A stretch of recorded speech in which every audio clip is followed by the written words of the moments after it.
Bayangkan sejenak.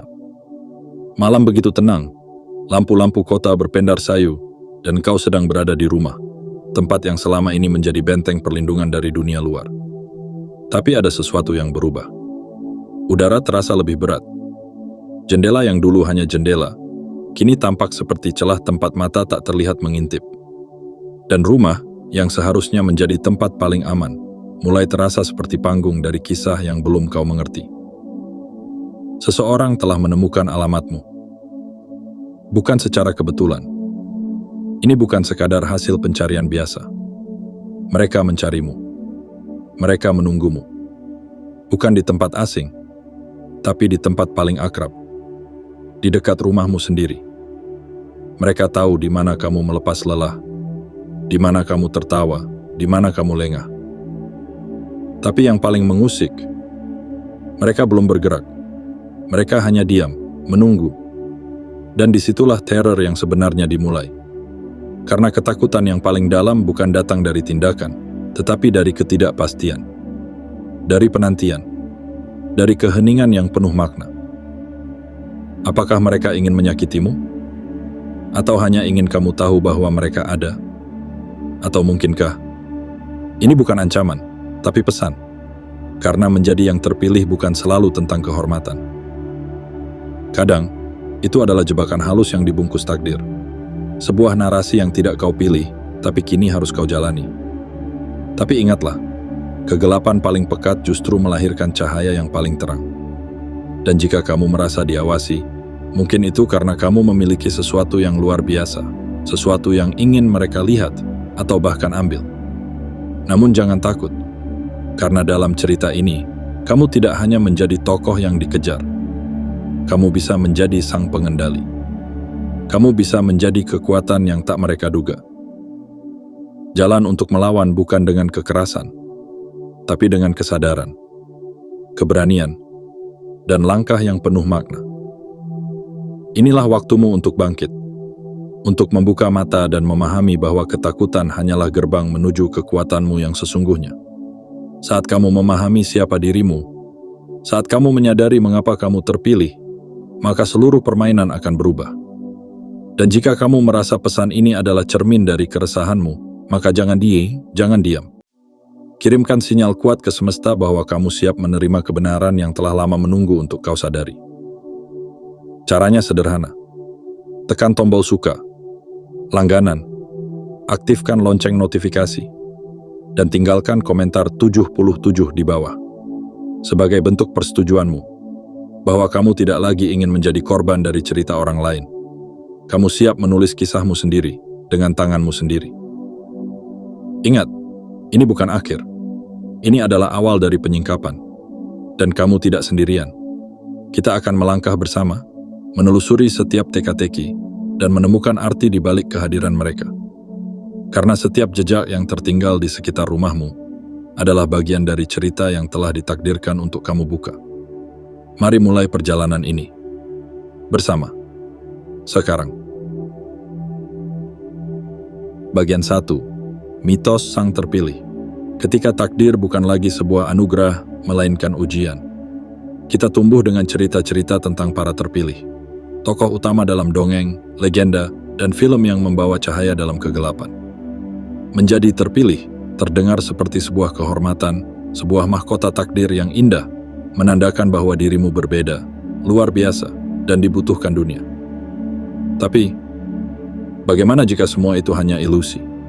Bagaimana jika menjadi yang terpilih bukanlah tentang menjadi istimewa, tetapi tentang menjadi sasaran?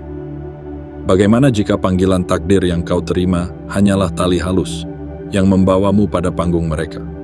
Mereka yang bersembunyi di balik layar, yang mengamati, memilih, dan menekan tombol dari jauh. Tidak ada panitia suci yang membagikan gelar terpilih di ruang yang dipenuhi cahaya. Tidak ada surat bersulam emas yang dikirim oleh semesta ke alamatmu. Sebutan itu kadang tidak datang dari dalam dirimu, melainkan dari luar, dari mereka yang ingin sesuatu darimu. Sesuatu yang hanya bisa mereka dapatkan jika kamu percaya bahwa ini adalah takdirmu. Dan begitulah perang itu dimulai. Bukan dengan ledakan, tapi dengan pujian. Bukan dengan luka, tapi dengan harapan palsu. kamu akan mulai merasa diperhatikan. Semua mata tertuju padamu. Tapi di balik setiap tatapan itu, ada beban yang tak terlihat. Tiba-tiba kamu tak lagi bisa menjadi biasa. Segala keputusanmu menjadi penting. Segala langkahmu terasa seperti bagian dari sesuatu yang besar. Namun, perhatikan ini baik-baik. Menjadi pusat perhatian bukan selalu berarti kamu dihargai.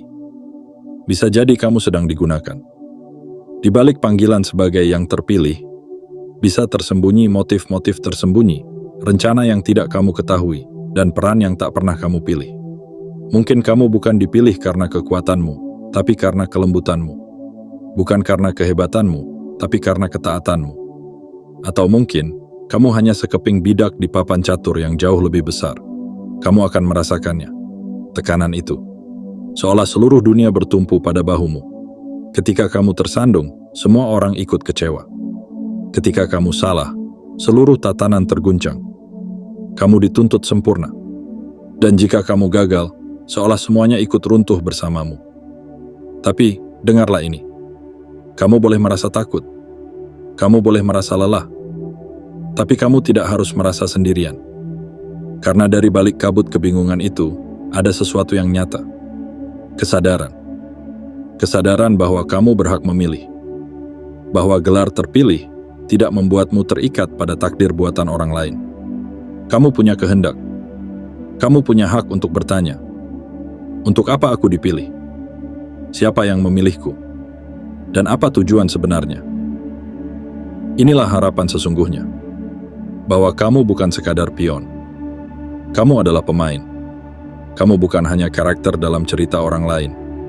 Kamu bisa menjadi penulis dari kisahmu sendiri. Dan ketika kamu sadar akan hal itu, segala jebakan yang tampak seperti kehormatan akan tampak jelas sebagai ujian. Jadi jika kamu merasa sedang dipanggil, jangan langsung berlari mengikuti suara itu. Diamlah sejenak. Tanyakan pada hatimu, suara siapa itu sebenarnya? Karena bisa jadi, yang mereka sebut sebagai takdir, hanyalah jerat yang menunggu kau masuk tanpa sadar. Dan bisa jadi, kunci untuk keluar dari semua itu ada dalam keberanianmu untuk berkata, aku memilih jalanku sendiri. Ini baru permulaan, dan kamu tidak sendirian. Kita akan mengupas lapisan demi lapisan bersama. Langkah pertama telah dimulai. Bagian 2. Alamat bukan sekadar lokasi. Ia adalah gerbang rahasia menuju hidupmu. Bayangkan sebuah alamat. Hanya rangkaian angka dan huruf bagi sebagian orang. Sebuah titik di peta digital. Sebuah tempat yang ditandai oleh kurir, disapa oleh tukang pos, atau direkam oleh kamera jalanan. Tapi bagimu, alamat itu adalah rumah. Sebuah dunia kecil yang menyimpan tawa, air mata, kelelahan, dan ketenangan. Tempat kamu meletakkan kepala saat lelah.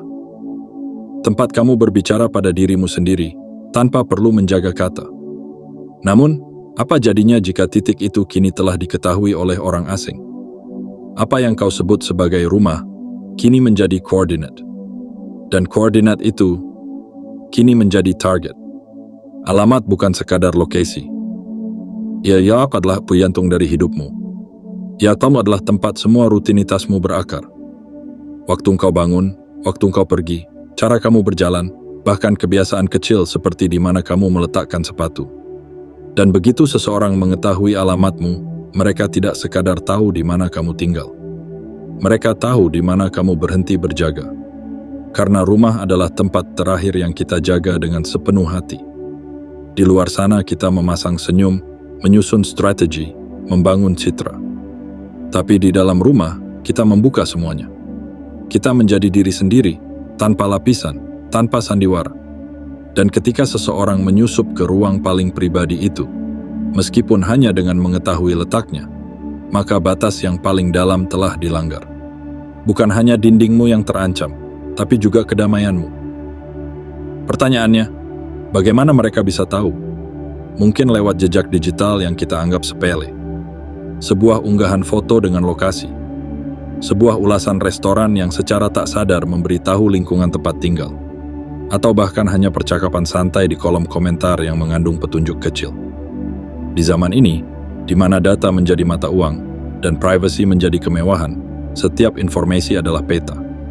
Dan setiap peta bisa dibaca oleh mereka yang tahu bagaimana caranya. Mereka yang menemukan alamatmu bukan hanya mencari tempat. Mereka mencari akses. Dan yang lebih menakutkan lagi, mereka menemukanmu bukan secara kebetulan. Mereka memilihmu. Mereka menyasarmu. Tapi disinilah titik kekuatanmu dimulai. Kamu bisa merasa terancam, tapi kamu juga bisa memilih untuk sadar. Karena kesadaran adalah benteng pertama dari pertahanan. Sadari betapa bernilainya dirimu hingga seseorang bersedia mencari jalan ke dalam hidupmu.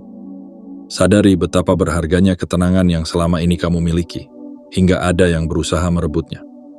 Dan lebih dari itu, sadari bahwa meski alamatmu telah ditemukan, dirimu belum tentu bisa mereka miliki. Karena alamat hanya menunjukkan rumah, tapi bukan siapa kamu sesungguhnya. Dan kekuatan sejati tidak pernah bisa ditemukan di peta manapun. Maka berjagalah, bukan dalam ketakutan, tapi dalam keteguhan. Perkuat batasmu. Perjelas siapa yang boleh masuk dan siapa yang hanya boleh melihat dari kejauhan. Dan jika ada yang berdiri di luar sana, di balik bayang-bayang pagar rumahmu, menunggu dan mengamati, maka biarlah mereka tahu bahwa kamu bukan sekadar penghuni sebuah alam dan alamat. Kamu adalah pemilik hidupmu, dan tidak seorang pun bisa mengambil itu darimu. Ini adalah kisah tentang batas, tentang kesadaran, dan tentang kekuatan yang lahir dari ruang yang paling pribadi. Jangan takut karena mereka tahu di mana kamu tinggal. Tegakkan kepalamu. Karena sekarang, kamu juga tahu siapa yang pantas untuk diizinkan masuk dan siapa yang tidak. Langkahmu masih panjang, dan kekuatanmu baru saja terbangun. Bagian 3. Permainan menunggu antara pelindung atau pemangsa. Ada seseorang di luar sana. Tidak jauh sama sekali. Mereka tidak mengetuk pintu, tidak menyapamu, tidak mencoba menerobos masuk secara paksa. Mereka hanya menunggu. Diam, tak terlihat, tapi terasa begitu nyata. Dan itulah yang paling mengganggu. Karena ancaman yang terlihat bisa dilawan. Tapi bagaimana kau bisa melawan sesuatu yang tidak berbentuk? Bagaimana kau bisa bersiap menghadapi sesuatu yang tak pernah menyatakan niatnya? Seseorang menunggu di dekat rumahmu. Tapi pertanyaannya bukan hanya mengapa mereka di sana. Yang lebih penting, siapa mereka sebenarnya? Pikiran kita akan langsung membayangkan yang terburuk. Seorang pemangsa, seseorang yang datang membawa niat jahat, seseorang yang hanya menunggu waktu untuk mencabik hidup kita.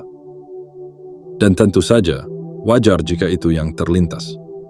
Ketakutan adalah pelukis terhebat dari bayangan-bayangan tergelap dalam benak manusia. Tapi mari hentikan sejenak narasi ketakutan itu. Apa jadinya jika mereka bukan pemangsa, melainkan pelindung?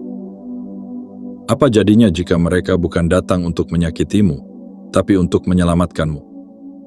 Mungkin mereka tahu sesuatu yang tidak kamu tahu. Mungkin mereka melihat bahaya yang belum kamu sadari. Kedatangan mereka yang diam bisa jadi peringatan. Sebuah penjagaan dari ancaman yang lebih besar. Mereka mungkin tak berbicara karena mereka tak ingin menakutimu. Atau karena mereka tahu bahwa terkadang kehadiran diam lebih kuat daripada 1000 kata. Namun disitulah ironi terbesarnya. Pelindung yang tak memperkenalkan diri akan tampak seperti pemangsa. Dan musuh yang pandai bersandiwara bisa tampak seperti penyelamat. Maka kita terjebak di tengah, antara harapan dan ketakutan, antara percaya dan curiga, antara ingin mendekat dan ingin berlari sejauh mungkin. Tetapi, inilah pelajaran paling dalam dari bagian ini. Bukan siapa mereka yang harus kamu fokuskan, tapi siapa dirimu saat ini. Kamu tidak bisa mengendalikan niat mereka, tapi kamu bisa mengendalikan bagaimana kamu bersiap. Kamu bisa membekali dirimu dengan kesadaran, kejernihan, dan kekuatan batin. Karena siapapun mereka, entah pelindung atau pemangsa, kamu harus tetap berdiri. Kamu harus tetap tegar di tempatmu. Karena kamu bukan makhluk rapuh yang hanya menunggu diselamatkan. Kamu bukan korban yang menanti ditelan kegelapan. Kamu adalah seseorang yang telah melewati badai kehidupan lebih dari sekali. Yang tahu bagaimana rasanya terjatuh, dan tahu bagaimana caranya bangkit kembali. Yang bisa merasakan rasa takut, tapi tidak membiarkannya memenjarakan langkah. Dan jika mereka di luar sana menunggu sesuatu darimu, maka pastikan satu hal. Apapun maksud mereka, kamu tidak akan menyambutnya dengan ketakutan. Kamu akan menyambutnya dengan kesadaran, kekuatan, dan keberanian. Biarlah mereka tahu bahwa rumah ini bukan sekadar tempat tinggal, tapi medan jiwa yang dijaga oleh pemiliknya. Dan kamu, ya, kamu, adalah pemilik itu. Tegakkan dadamu, tenangkan napasmu. Permainan ini bukan milik mereka saja. Kini, kamu pun sudah siap bermain. Bukan sebagai bidak, tetapi sebagai sosok yang akan menentukan akhir dari cerita ini. Bagian 4. Teror psikologis dan perang tak kasat mata. Tidak ada yang lebih menyesalkan daripada merasa diawasi. Bukan karena kamu melihat mereka, tetapi karena kamu merasakan kehadiran mereka. Kehadiran yang tak pernah menyapa, tak pernah menyentuh, tapi selalu ada di balik tirai malam dan langkah sepi. Inilah perang baru. Bukan dengan senjata, bukan dengan benturan tubuh, tetapi dengan serangan yang halus, yang perlahan menyusup ke dalam pikiran, hingga seluruh ruang di dalam kepalamu menjadi ladang pertempuran yang sunyi. Seseorang tahu alamatmu. Mereka tahu di mana kamu tidur. Mereka tahu kapan lampu rumahmu padam. Dan itu saja cukup untuk membuat dunia yang dulu damai menjadi ladang ketegangan tanpa ujung. Sekarang, suara motor yang berhenti terlalu lama di depan pagarmu bukan lagi suara biasa. Bayangan yang melintas di jendela bukan lagi pantulan cahaya. Semua menjadi petunjuk. Semua menjadi kemungkinan ancaman. Paranoia pun tumbuh, seperti akar pohon yang menembus tanah dengan diam, tapi pasti. Kamu mulai memutar ulang hari-harimu, mencari celah, mencari kesalahan. Apa aku pernah membagikan informasi tanpa sadar? Apa unggahan media sosialku membuka pintu ke dalam hidupku? Apa aku terlalu jujur pada orang yang salah? Tapi yang paling menyakitkan adalah ketika kamu mulai meragukan dirimu sendiri. Ketika kamu tak lagi percaya bahwa rumahmu benar-benar aman. Ketika kamu bangun di tengah malam hanya karena suara angin yang menabrak daun. Dan kamu bertanya, apa itu hanya angin? Namun disinilah letak harapan. Kamu sadar. Dan kesadaran, meski menyakitkan, adalah langkah pertama untuk merdeka. Karena banyak orang terjebak dalam zona nyaman tanpa pernah tahu bahwa bahaya mengintai. Tapi kamu sekarang membuka matamu. Kamu tahu bahwa dunia tidak selalu seperti yang terlihat. Dan dengan pengetahuan itu, kamu mulai bangun dari tidur panjangmu. Ya, ini melelahkan. Menjadi waspada setiap saat bukanlah perkara mudah. Tapi ingatlah, orang yang paling berbahaya bukanlah mereka yang tidak takut, tapi mereka yang tetap melangkah meskipun takut. Dan kamu adalah orang itu. Seseorang yang mungkin gemetar, tapi tidak akan menyerah. Seseorang yang mulai membangun benteng di dalam dirinya sendiri, bukan untuk bersembunyi, tapi untuk mengatur strategi. Perang ini memang tak terlihat. Tapi itu bukan berarti kamu tak bisa memenangkannya. Ketika kamu mulai mengatur ulang rutinitasmu, memperkuat perlindungan digitalmu, membatasi akses dan memperkuat batas, maka kamu telah memegang kendali atas hidupmu kembali. Dan ketika kamu tahu bahwa teror ini mencoba mematahkan jiwamu dari dalam, maka kamu juga tahu. Perlawanan terbesar datang dari batin yang tak bisa dipecahkan oleh rasa atau takut. Ingatlah selalu, kamu bukan korban dari pengawasan. Kamu adalah saksi dari kebangkitan kekuatanmu sendiri. Jangan biarkan mereka yang mengintai menentukan arah ceritamu. Biar malam panjang ini menjadi saksi bahwa kamu tidak akan hilang dalam bayang-bayang, tapi akan bangkit dan menyalakan terang dari dalam dirimu sendiri. Karena jiwa yang menyala takkan pernah bisa benar-benar disembunyikan. Bagian 5. Rumah yang tak lagi menjadi rumah, ketika tempat berlindung menjadi panggung ketegangan. Pernahkah kamu merasa asing di tempat yang paling kamu kenal? Tempat di mana kamu belajar berjalan, tertawa, jatuh cinta, dan menangis. Tempat yang kamu sebut rumah. Rumah adalah rukengi i rupang suci. Ia bukan sekadar bangunan, bukan sekadar atap di atas kepala. Rumah adalah perasaan, tempat kamu bisa menjadi dirimu sendiri, tanpa topeng, tanpa takut. Di sanalah kamu membuka jendela untuk udara segar, menyalakan lampu tanpa rasa was-was, dan menutup mata untuk beristirahat dari kerasnya dunia. Namun kini, semuanya berubah. Seseorang telah menemukan rumahmu, dan walau mereka belum menyentuh pintu, kehadiran mereka telah mengubah segalanya. Tiba-tiba jendela yang terbuka terasa seperti ancaman. Tirai yang terbuka sedikit saja membuatmu gelisah. Langkahmu kini pelan, bukan karena kamu lelah, tapi karena kamu merasa sedang diawasi. Apa rumah ini masih milikmu? Jika kamu tak lagi merasa aman di dalamnya, apa arti dari kenyamanan?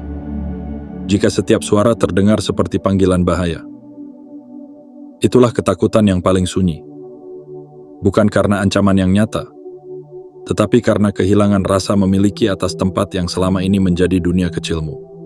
Kamu mulai memeriksa ulang kunci pintu, menatap CCTV yang tak pernah kamu hiraukan sebelumnya. Bahkan suara angin yang meniup dedaunan terasa seperti langkah kaki asing. Ini bukan hanya tentang rasa takut, ini tentang kehilangan wilayah batin yang paling berharga.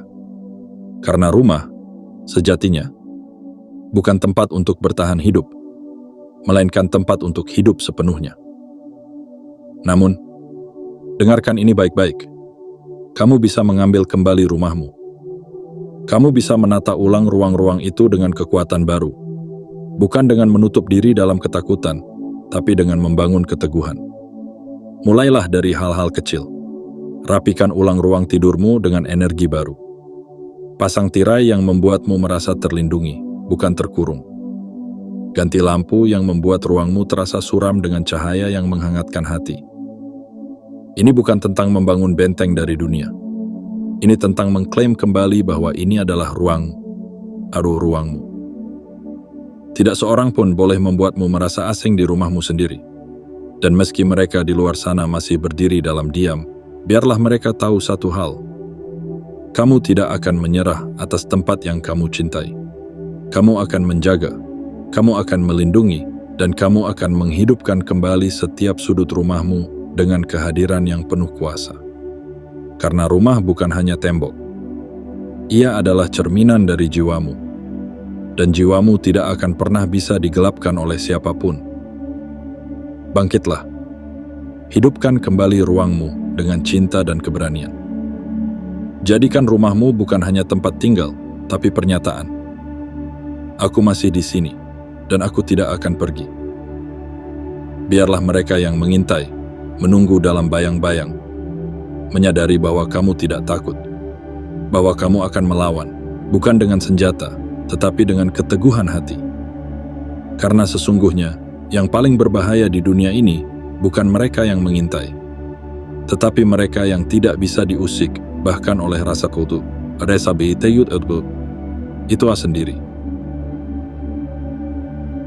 Bagian 6. Melampaui rasa takut dan mengambil kendali.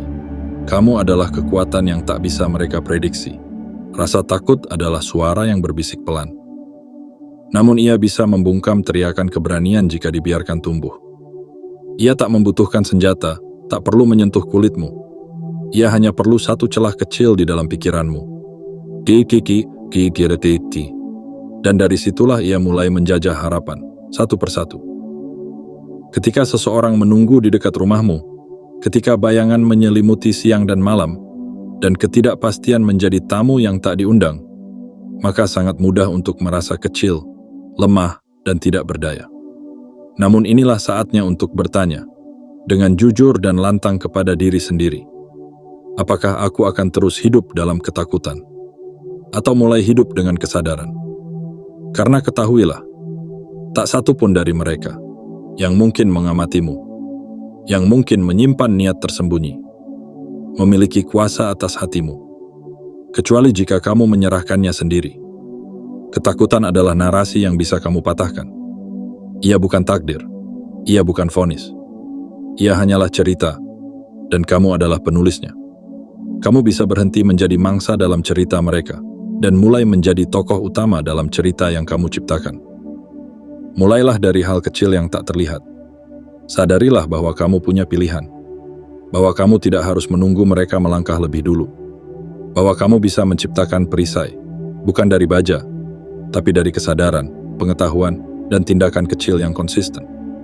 Sadari bahwa kamu bukan ditakdirkan untuk menjadi korban. Kamu dipilih untuk bangkit, untuk berdiri, dan untuk menyadarkan dunia bahwa tidak semua orang yang terpojok akan runtuh. Ada jiwa-jiwa seperti kamu yang justru menyala terang saat diliputi bayangan. Langkah pertama bukanlah lari atau menyerang. Langkah pertama adalah mengambil kembali kendali. Mulailah mengatur ulang hidupmu. Kuatkan batas digitalmu. Bersihkan jejak yang tidak perlu di dunia maya. Lindungi datamu seperti kamu melindungi tubuhmu. Bangun kebiasaan baru yang memberdayakan, meditasi, menulis jurnal, atau sekadar mengatur ulang jadwal harian agar kamu tak lagi hidup dalam pola yang bisa ditebak. Dan yang paling penting, bangun keberanian bukan untuk melawan mereka, tapi untuk menghadapi dirimu sendiri. Untuk berdiri di depan cermin dan berkata, "Aku tidak akan lagi hidup dalam cerita orang lain." Karena mereka mungkin tahu alamatmu, tapi mereka tidak tahu kedalaman jiwamu. Mereka mungkin tahu rutinitasmu, tapi mereka tidak tahu rencana masa depanmu. Kamu adalah teka-teki yang tak bisa ditebak. Kamu adalah kekuatan yang lahir bukan dari ketiadaan rasa takut, tapi dari keberanian untuk tetap berjalan meski gemetar. Dan saat kamu mengambil kendali itu kembali, saat kamu tidak lagi didefinisikan oleh bayang-bayang yang mengintaimu, melainkan oleh cahaya yang kamu ciptakan sendiri, maka seluruh permainan ini berubah. Kini kamu bukan lagi sosok yang diburu. Kamu adalah pemilik panggung, penentu arah, pencipta akhir cerita. Karena sesungguhnya, perjalananmu tidak berhenti pada rasa takut.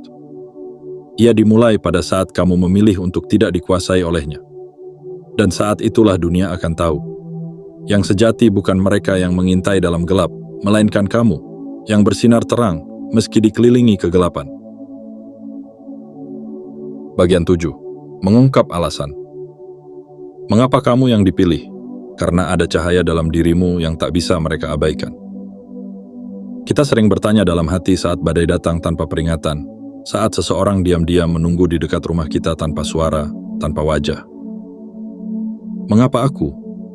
Mengapa harus aku yang ditemukan? Aku yang dipilih? Dan itulah pertanyaan yang paling menghantui.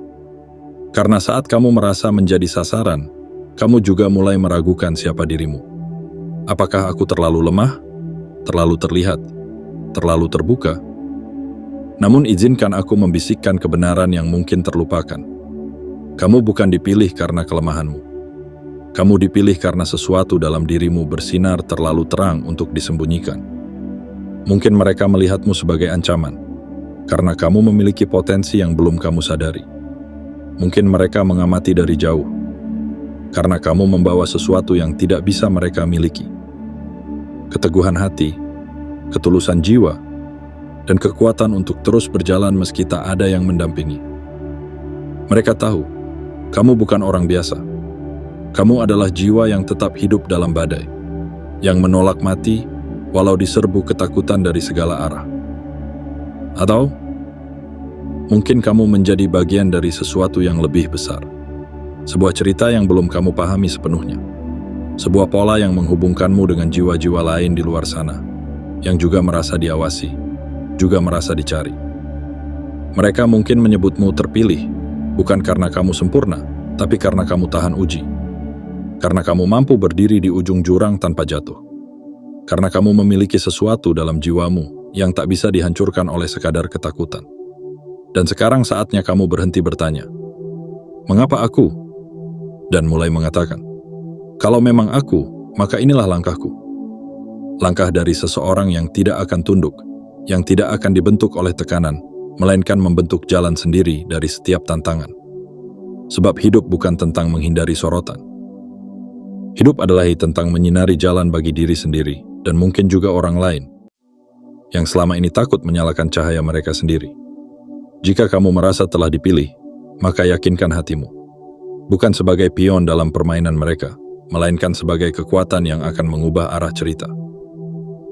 Kamu adalah benih dari kemungkinan besar, dan kemungkinan itu hanya akan tumbuh jika kamu berani melihat dirimu lebih dalam. Lebih dalam. Mereka yang menunggu di luar sana mungkin punya rencana. Tapi kamu juga bisa menciptakan rencana yang jauh lebih kuat, yang tidak dibangun dari ketakutan, melainkan dari kesadaran bahwa kamu punya pilihan, kamu punya kuasa, dan kamu punya cahaya. Ingat ini selalu. Kamu bukan ditentukan oleh mereka yang mengamatimu. Kamu ditentukan oleh keputusanmu sendiri. Untuk berdiri, berjalan, dan menyatakan bahwa kamu siap. Siap menjadi versi terbaik dari dirimu. Siap menyambut cahaya yang selama ini kamu simpan. Dan siap menatap siapapun yang mencoba menjatuhkanmu. Bukan dengan amarah, tapi dengan keberanian. Karena kamu dipilih bukan untuk ditakuti. Kamu dipilih untuk membangkitkan kekuatan dalam dirimu yang selama ini tersembunyi. Dan sekarang saatnya, kamu berhenti menjadi tanya dan mulai menjadi jawaban. Dan kini, setelah semua bagian telah kamu selami, dari rasa takut yang membekukan, dari jejak yang mereka tinggalkan, hingga kesadaran bahwa kamu bukan korban tapi kekuatan itu sendiri, maka tibalah waktunya untuk berhenti bersembunyi di balik tirai keraguan. Karena rumahmu bukan hanya bangunan, ia adalah benteng dari tekad yang telah lama tertidur. Karena dirimu bukan hanya manusia biasa, kamu adalah jiwa yang dipilih bukan untuk dikuasai, tetapi untuk bangkit dan menyalakan kembali cahaya yang ingin mereka padamkan. Mereka mungkin tahu di mana kamu tinggal, tapi mereka tidak tahu seberapa jauh kamu bisa melangkah. Mereka mungkin menunggu, tapi mereka tidak tahu bahwa kamu telah bersiap. Bukan untuk melawan dalam ketakutan, melainkan untuk mengambil alih panggung dan menulis ulang akhir dari cerita ini. Jadi, jika kamu pernah merasa diawasi, dikejar, atau dijadikan target, ingatlah satu hal ini. Ketika dunia mencoba menjatuhkanmu secara diam-diam, maka bangkitlah secara terang-terangan. Karena kekuatan terbesar bukan milik mereka yang menebar teror, tetapi milik mereka yang tidak membiarkan ketakutan menentukan jalan hidupnya. Dan jika seluruh narasi ini menggugah hatimu, jika kamu merasakan bahwa pesan ini menyentuh titik terdalam dari jiwamu, maka jangan biarkan ia menguap begitu saja. Tandai momen ini sebagai kebangkitan. Klik suka, tekan langganan, aktifkan lonceng notifikasi, dan tuliskan di kolom komentar kata 77 sebagai sinyal ke semesta bahwa kamu siap menerima kekuatan yang selama ini hanya menunggu untuk dibangunkan. Karena kamu bukan hanya penonton dalam hidupmu, kamu adalah penulisnya. Dan tak ada satupun bayangan yang bisa menggelapkan jiwa yang telah memilih untuk bersinar. Kini saatnya kamu bukan lagi yang dikejar, melainkan mereka yang bertanya-tanya. Bagaimana bisa seseorang yang diam-diam diawasi, justru menjadi terang yang tak bisa mereka jinakkan?